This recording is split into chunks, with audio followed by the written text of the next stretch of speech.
Well, Kelly Clark is the Marketing and Communications Specialist with Titusville Area Hospital, and she joins us this morning. Morning, Kelly. How are you? Good morning, Luke. I'm good. How are you? Good. Good to see you this morning. Good to see you. Well, April is National Donate Life Month. Donate Life Month, yes. So during this month, we are participating in a statewide hospital challenge, and it's an initiative to raise education and awareness about organ donation, as well as eye and tissue donation to our employees and the public. HAP, along with CORE, which is the Center for Organ Recovery and Education, is leading this initiative. And I actually brought, well, I didn't bring her. She's joining us remotely, but Megan, hi, Megan Hesling, and she is joining us from CORE. Morning, Megan. How are you? Good morning. Glad to be here. Well, tell us a little bit about yourself. Yeah, so my name is Megan Hesling. I serve in the professional service liaison role for the Center for Organ Recovery and Education.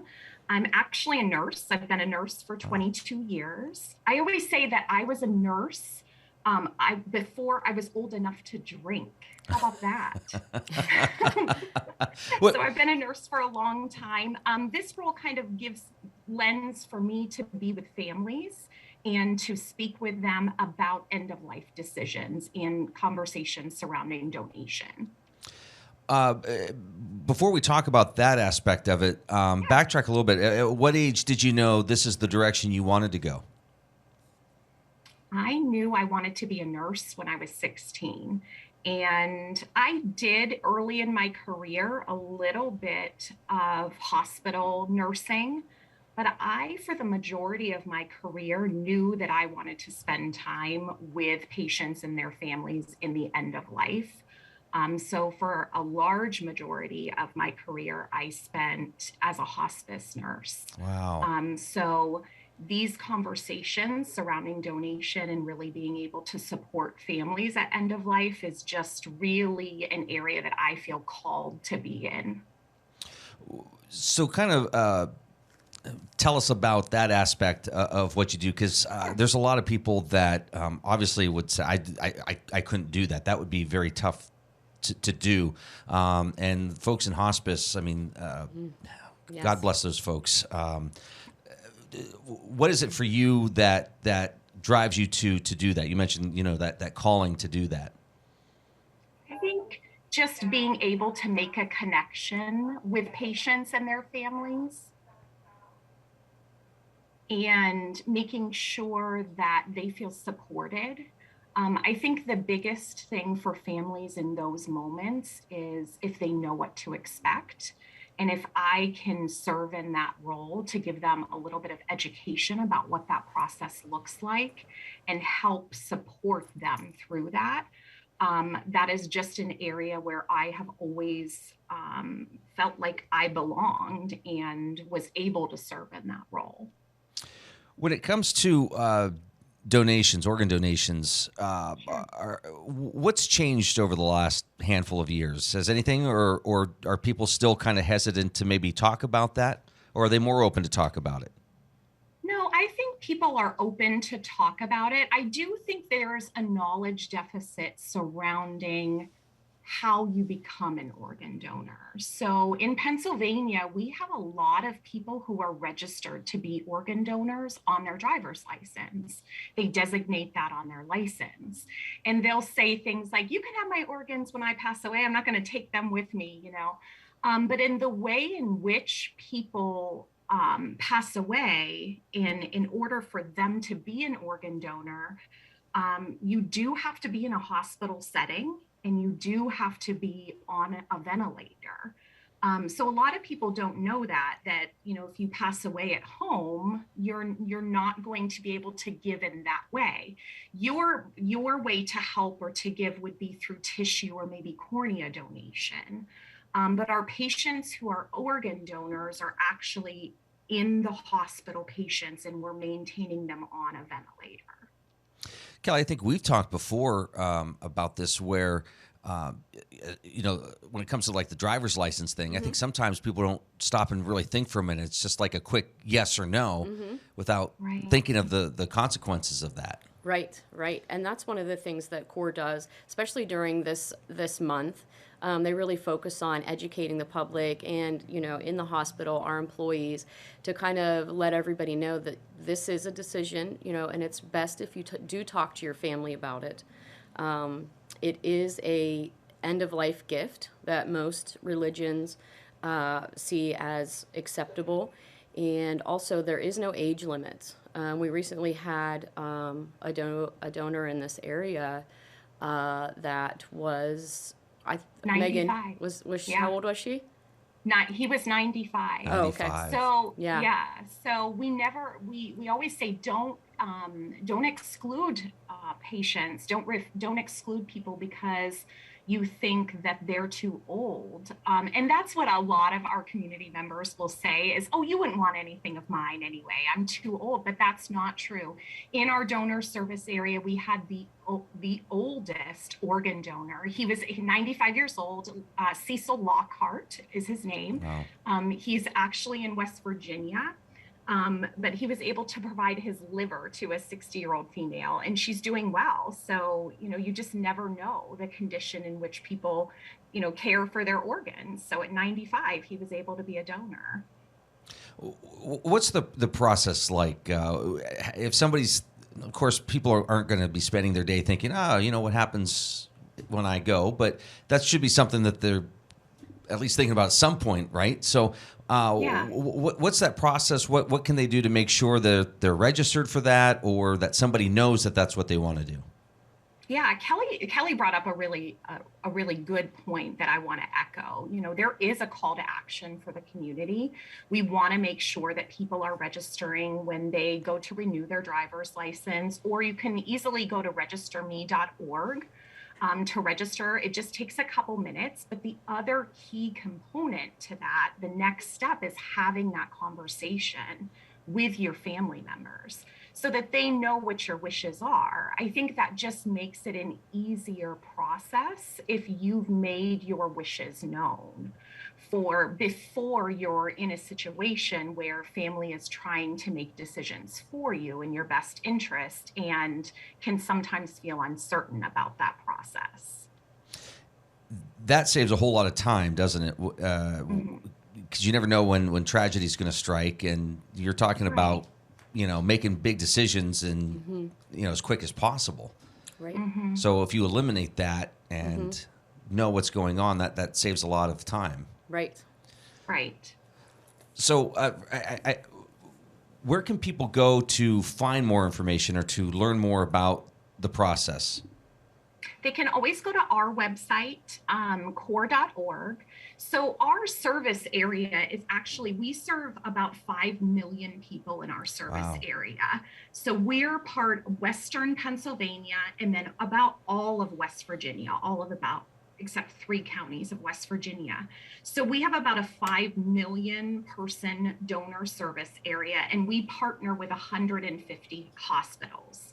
But we're one of 57 other organizations just like us. So we're all working towards the common goal of healing and saving lives through donation. So it's not a competition.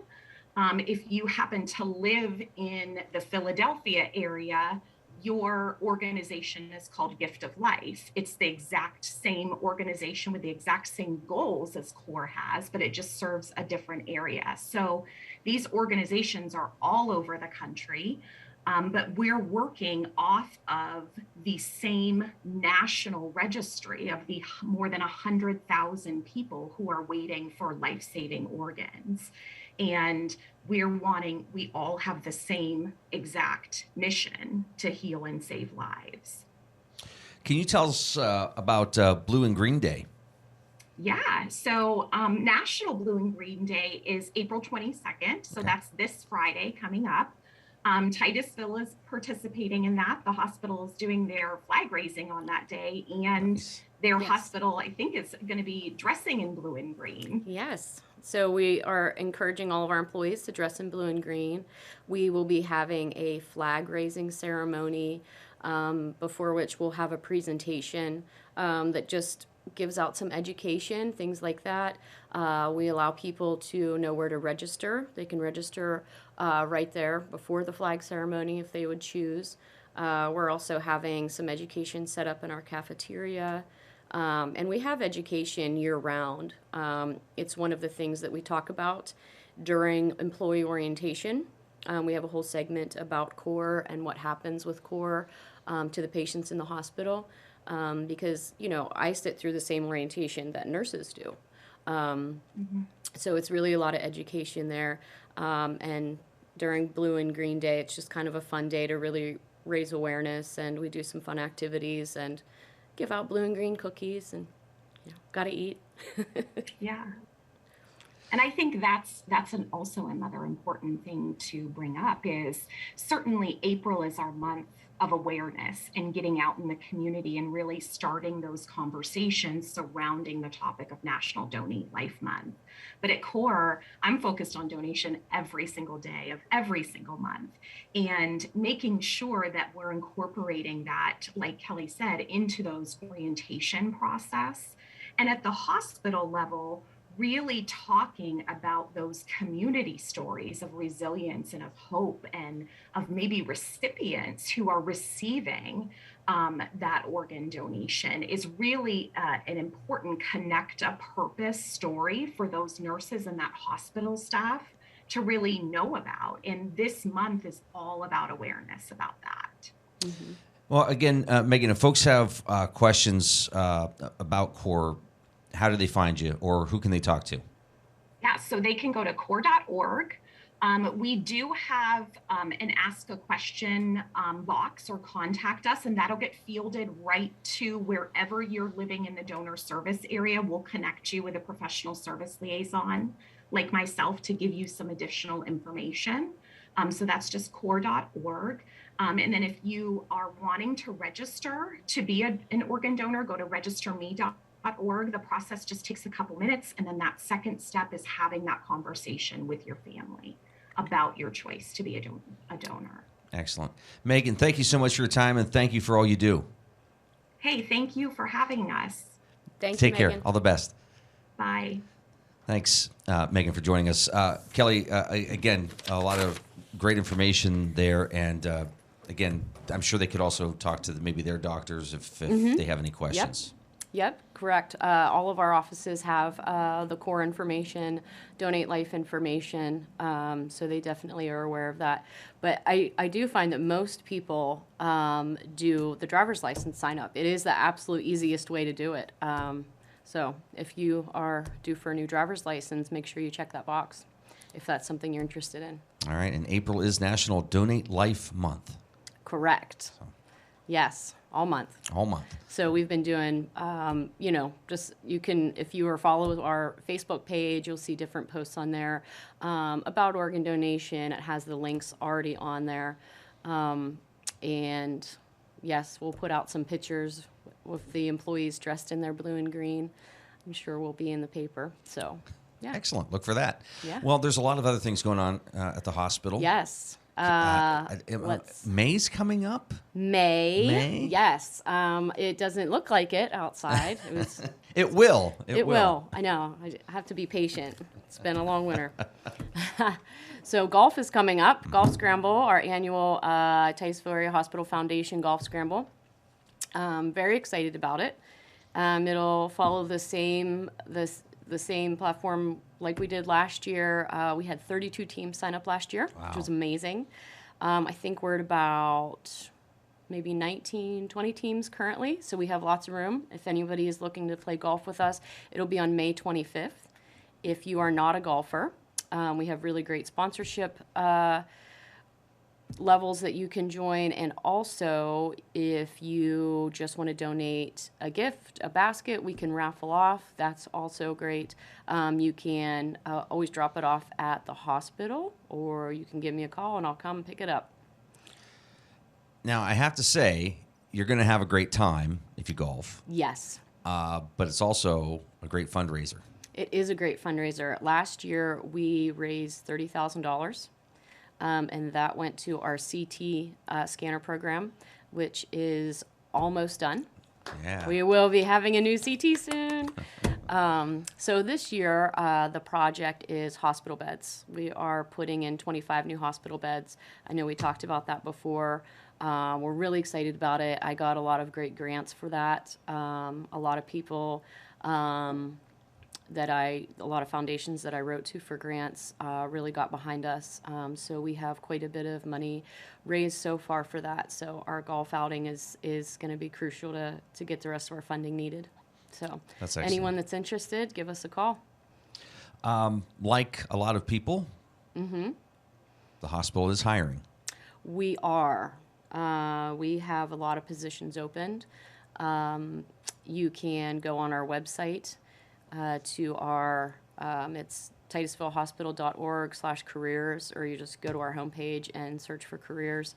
A lot of great openings, kind of on every different level, every skill level. So if you're looking to get into the hospital, we have great benefits. You can call the hospital and talk to our human resources department. They can send out all the information that you need. And now you can actually download the application online, fill it out, and bring it into the hospital. Excellent. Yeah. That's wonderful. So great opportunity right there. Yep. I'm hoping someday I can get my job back as the clown that greets people outside. But I think it wasn't an official position. I don't think we already have a couple of those. Yeah. So there's a lot here. Nurses Week, Hospital Week, Lab Week. Yes. So this is a really great time. So it's probably the busiest time in marketing because we have a lot of weeks coming up that we really like to celebrate, and also the Golf Scramble. We just had Doctors Day, and now we're going to have Nurses Week coming up. We have Lab Week and Hospital Week. So it's kind of like encompasses everyone. Wow. You know, our doctors, our nurses, our lab, and then Hospital Week is for everyone. We usually grill outside and have some giveaways for our staff and have some fun things that week. So we're looking forward to that. Lab Week, have to really give a huge shout out to our lab. You know, they were inundated for a very long time. They were doing our drive-through COVID 5 days a week. You know, and you know, we were pushing out COVID test results within 24 hours. I mean, it was a lot. They did a lot. They did a lot of double duties, and you know, so definitely very proud of our lab staff. They were amazing. I hope there will be a point at some point where we can everybody, the world, pause and just thank those folks in healthcare for all they've done and been through the last couple of years. Yeah, and you know, our lab director came to me and said, "What can we do for our lab for this coming week?" And so we have some cool stuff for them. So I'm really excited about that. There's more. There's more. There's more. You have speech. Yes. Speech and OT screenings are coming up. We offer those the first Friday of every month. So this one will be on May 6th. You can call the hospital, ask for the speech department, or you can go to our website and actually sign up right online. There's a link that you can put in your child's information. These screenings are for pediatrics, so any child that, even if they are receiving speech or OT services currently, you can bring them in just to do a screening to see if they need any other services or supplemental services. They also offer, you know, some extra learning for children. You know, if you have a kiddo that, you know, is maybe having some difficulty in school, and you're not really sure why, and things aren't really lining up for him, you know, not being able to hold the pencil or things like that, that's definitely, you know, something that they could look at and give you some recommendations. It's absolutely free. You can just sign up, and the screening takes about a half hour. So great. And then one more question in less than a minute. Current COVID situation, what can you tell us? So the numbers are going down, which is really great. We are not seeing the cases that we had been in the last months when it was out of control. So things are starting to go down and maintain. You know, we only had a couple of positive cases in our testing site this this week, so that's good. So we still are requiring masks in the hospital, just because we have to follow the state guidelines. So they are making that recommendation that we have masks in all healthcare settings. So, Kelly, yes. A lot of great information as always. Good to see you this morning. Thanks for your time. Thanks, Luke. Give everybody our best. All right. Thanks. Thanks.